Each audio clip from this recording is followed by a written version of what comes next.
सोलापूर शहरात आज गुरुवारी सायंकाळी 4 वाजण्याच्या सुमारास तुफान वादळी पावसाला सुरुवात झाली.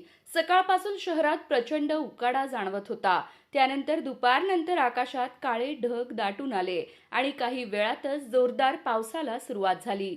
सुरुवातीला हलक्या सरी बरसत असताना काही मिनिटातच पावसाचा जोर वाढला. त्यामुळे शहरातील रस्त्यांवरून पाणी वाहू लागले. मागील अनेक दिवसांपासून पावसाने दडी मारल्याने शेतकरी चिंतेत होते. पावसाअभावी अनेक ठिकाणी पेरलेले बियाणे उगवले नव्हते.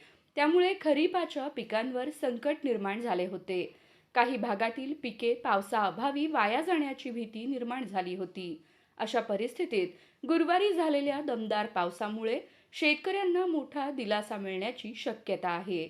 शहरासह परिसरात पावसाचा जोर वाढत गेल्याने नागरिकांची धावपळ झाली. अचानक आलेल्या वादळी पावसामुळे रस्त्यांवर वाहतूकही काही वेळ विस्कळीत झाली होती.